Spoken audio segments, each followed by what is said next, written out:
ഇത്തരത്തിൽ മാലാപ്പാറത്തിന്റെ അഭിപ്രായം തരാണ്. അതിനൊപ്പം മറ്റൊരു പ്രധാനപ്പെട്ട കാര്യം, ശ്രീ ഖാദർ കരിപ്പൊടി, ഇന്ന് ഷൈൻ ടോം ചാക്കോയുടെ മൊഴിയായി പുറത്തു വന്ന വളരെ പ്രധാനപ്പെട്ട കാര്യങ്ങളൊന്ന്, മാലാപ്പാറയുടെ അഭിപ്രായത്തിലേക്ക് വരുന്നതിന് മുൻപ് ഈ താൻ മാത്രമല്ല അറിയപ്പെടുന്ന പല നടന്മാരും ലഹരി ഉപയോഗിക്കുന്നുണ്ട്, എന്നാൽ പഴി മുഴുവൻ തനിക്കും മറ്റൊരു നടനും മാത്രമാണ് എന്നാണ്. അങ്ങനെ ഈ മൊഴിയായി കൊടുത്ത കാര്യത്തിൽ പോലും സിനിമാ മേഖലയിലെ ഉള്ളറകളിലേക്ക് പല കാര്യങ്ങളും തുറന്നു വെക്കുകയാണ്, ക്യാമറ തുറന്നു വെക്കുകയാണ് ഷൈൻ ടോം ചാക്കോ എന്നുള്ള വളരെ പ്രധാനപ്പെട്ട ഒരു കാര്യമുണ്ട്. ഒരുപാട് പേര് ഉപയോഗിക്കുന്നുണ്ട്, പക്ഷേ ഈ പറഞ്ഞ പോലെ തനിക്കെതിരെ മാത്രം പരാതി വരുന്നത് അത് വെറും ഒരു മൊഴിയായി മാത്രം കണ്ടാൽ മതിയെങ്കിൽ പോലും കുറച്ചുകൂടി ഗൗരവതരമായ അന്വേഷണത്തിലേക്ക് പോലീസും മറ്റ് സംവിധാനങ്ങളും ഒക്കെ കടക്കേണ്ട പശ്ചാത്തലം കൂടി ഈ ഷൈനിൻ്റെ കസ്റ്റഡിയും ഷൈൻ്റെ അറസ്റ്റും ഈ മൊഴികളുമൊക്കെ ഒരുക്കുന്നുണ്ട് എന്നത് പ്രത്യേകതയല്ലേ?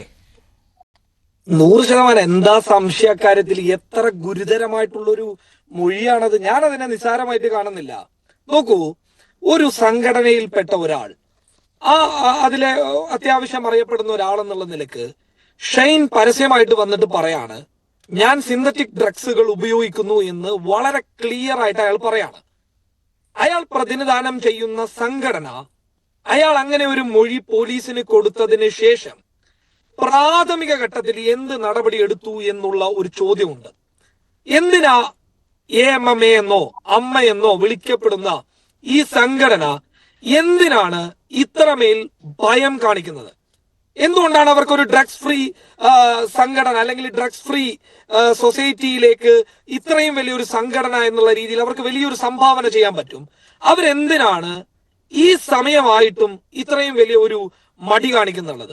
നോക്കൂ, ഷൈൻ പറഞ്ഞത് ഞാൻ മാത്രമല്ല ഉപയോഗിക്കുന്നത്, മറ്റു പലരും ഉപയോഗിക്കുന്നുണ്ട് എന്നുള്ളതാണ്. അപ്പോ ഈ AMMA എന്നുള്ള സംഘടനയോ അല്ലെങ്കിൽ അമ്മ എന്ന് പലരും വിളിക്കണമെന്ന് ആവശ്യപ്പെടുന്ന ഈ സംഘടനയോ ഇത്തരത്തിൽ ഷൈനെതിരെ ഒരു നടപടി എടുത്തു കഴിഞ്ഞാൽ ഷൈൻ മാത്രമല്ല പുറത്തു പോവുക, മറ്റു പലരും പുറത്തു പോകുമോ എന്നുള്ള ഭയം ഈ സംഘടനക്കകത്തുണ്ടോ എന്നുള്ളതാണ് ഏറ്റവും പ്രധാനമായി നമ്മൾ ചോദിക്കേണ്ട ഒരു ചോദ്യം. കാരണം ഒരു പ്രധാനപ്പെട്ട ഒരു സംഘടന ഇപ്പോ BJP-യിലോ അല്ലെങ്കിൽ മുസ്ലിം ലീഗിലോ അല്ലെങ്കിൽ കോൺഗ്രസിലോ CPM-ന്റെ അകത്തോ ഡ്രഗ്സ് ഒരാൾ ഉപയോഗിക്കുന്നു എന്ന് പരസ്യമായി ഒരു രംഗത്ത് വന്നിട്ട് ഒരാൾ പറഞ്ഞു കഴിഞ്ഞാൽ, പരസ്യമായിട്ട് ഒരാൾ പറയാണ്, ഒരു പാർട്ടിയുടെ ഒരു പൊളിറ്റീഷ്യൻ പരസ്യമായിട്ടല്ല ഒരു പോലീസിന് കൊടുക്കുന്ന ഒരു മൊഴിയിൽ പറയാണ് ഞാൻ ഡ്രഗ്സ് ഉപയോഗിക്കുന്ന ഒരാളാണ് എന്ന് വളരെ ക്ലിയർ ആയിട്ട് ഒരാൾ പറയുന്നുണ്ട് എങ്കിൽ, നേരത്തെ ആരോപണമുണ്ടായ ഒരാളായിരിക്കവേ അയാൾ അങ്ങനെ പറയുന്നുണ്ട് എങ്കിൽ സംഘടനാ തലത്തിൽ ഒരു പ്രാഥമിക നടപടി അയാൾക്കെതിരെ ഉണ്ടാവില്ലേ? ഇവിടെ എന്തുകൊണ്ടാണ് അത്തരം നടപടി എടുക്കാൻ ഇവർ ഭയപ്പെടുന്നത്? അവിടെയാണ് നേരത്തെ പറഞ്ഞ പോയിന്റിലേക്ക് വരേണ്ടത്. ഷൈൻ പറഞ്ഞ പോയിന്റിലേക്ക്, ഞാൻ മാത്രമാണോ ഉപയോഗിക്കുന്നത്, ഞാൻ മാത്രമല്ല മറ്റു പലരുമുണ്ട് എന്നുള്ളതാണ്. സിനിമാ മേഖലയിലെ ഡ്രഗ്സിന്റെ കടന്നുവരൽ വളരെ ക്ലിയർ ആയിട്ട് അന്വേഷിക്കേണ്ടതുണ്ട്. പല തുറമുഖങ്ങളിലേക്കും കടന്നു വരുന്ന ഈ ഡ്രഗ്സിലെ ഒരു വലിയ ഷെയർ സിനിമാ മേഖലയിലേക്ക് പോകുന്നുണ്ടോ? അത് കേവലം നമ്മുടെ മലയാളം ഇൻഡസ്ട്രി മാത്രമല്ല, മൊത്തം ഇൻഡസ്ട്രിയിലേക്കും ഇത്തരം ഡ്രഗ്സ് സപ്ലൈ ചെയ്യുന്നുണ്ടോ? ഇവരുമായി ബന്ധപ്പെട്ട് നടത്തുന്ന പാർട്ടികളിലേക്ക് ഇത്തരം ലഹരികൾ എത്തുന്നുണ്ടോ എന്നുള്ള വലിയ രീതിയിലുള്ള ഒരു അന്വേഷണം നടത്തേണ്ട വളരെ പ്രധാനപ്പെട്ട ഒരു കേസാണ്. ഞാൻ ഒന്നും കൂടി ആവർത്തിച്ച് പറയുന്നു, അമ്മ എന്ന് പറയുന്ന സംഘടനയിലുള്ള ആളുകൾക്ക് നട്ടൽ എന്ന് പറയുന്ന ഒരു സാധനം ഉണ്ട് എങ്കിൽ നിങ്ങൾ പ്രാഥമിക ഘട്ടത്തിലെങ്കിലും വ്യക്തമായ ഒരു നടപടി ഈ ഡ്രഗ്സുമായി ബന്ധപ്പെട്ടിട്ടുള്ള ഈ വിഷയത്തിൽ എടുക്കാൻ നിങ്ങൾക്ക് ധൈര്യമുണ്ടോ? അങ്ങനെ ധൈര്യമില്ലാത്ത ആളുകൾ ഞങ്ങളെ ഇപ്പോ ഇതിനിടയിൽ ഒരു പരിപാടി വന്നു. ഈ പരിപാടിയിലൊക്കെ ഒന്നാമത് പ്രധാനപ്പെട്ട താരങ്ങളുടെ പേരെടുത്ത് തന്നെ പറയാം.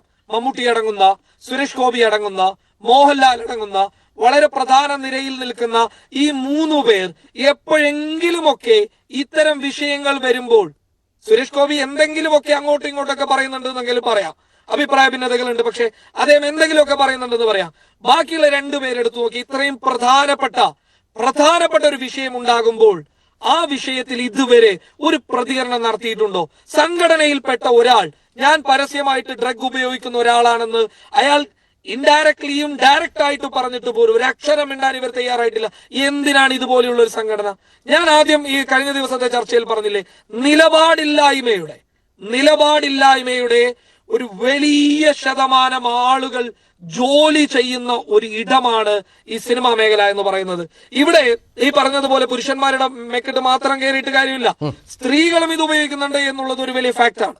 സ്ത്രീകളും ഈ ഡ്രഗ്സിന് ക്ലിയർ ആയിട്ട് അടിമപ്പെട്ട് അത് ഉപയോഗിച്ചിട്ട് മുന്നോട്ട് പോകുന്നുണ്ട് എന്നുള്ളതൊക്കെ നമ്മുടെ അടുത്ത് വന്ന ഒരുപാട് തെളിവുകളുള്ള കാര്യമാണ്. നോക്കൂ, ഷൈൻ ടോം ചാക്കോക്കും അതുപോലെ തന്നെ ശ്രീനാഥ് ബാസിക്കും ലഹരി എത്തിക്കാനോ അല്ലെങ്കിൽ ലഹരിയുമായി ബന്ധപ്പെട്ട ഇടപെടൽ നടത്തി എന്ന് പറയുന്ന തസ്ലിമ എന്ന് പറയുന്ന ഒരാൾ, ഒരു സ്ത്രീയാണ്. അപ്പൊ ഇവിടെ പുരുഷനെന്നോ സ്ത്രീ എന്നോ വ്യത്യാസമൊന്നുമില്ല.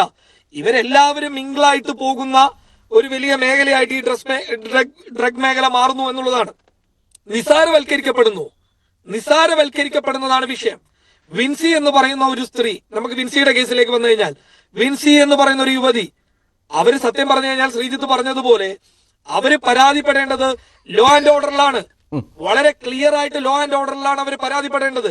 വളരെ ക്ലിയർ ആയിട്ട് പോകേണ്ടത്. സംഘടനയ്ക്ക് പരാതി നൽകുക, പരാതി നൽകിയതിനു ശേഷം സംഘടനയിൽ ഉണ്ട് എന്നുള്ളത് കൊണ്ട് തന്നെ അങ്ങനെ നിൽക്കാം. പക്ഷെ അതുകൂടാതെ വളരെ പ്രധാനപ്പെട്ട ഒരു കാര്യമാണ്. ഇപ്പൊ മേജർ രവി പറഞ്ഞു എന്ന് പറയുന്നത്, അയാൾ തുപ്പിയത് ഡ്രഗ് തന്നെയാണോ എന്നാണ് മേജർ രവി ചോദിച്ചത് എന്നാണ് പറയുന്നുള്ളത്.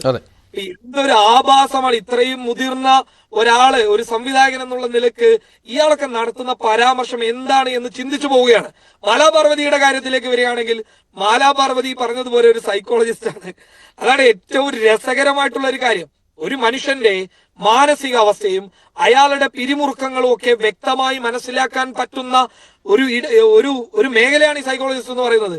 അവിടെ ഒരു സ്ത്രീ അനുഭവിച്ച കാര്യങ്ങളെ ഇത്രയും നിസാരമാക്കി വർണ്ണിക്കാൻ മാലാപാർവതിക്ക് സാധിക്കുന്നുണ്ട് എങ്കിൽ അത് എന്തിന്റെ പേരിലാണ് എന്നുള്ളത് വ്യക്തമായി പഠിക്കേണ്ടതുണ്ട്.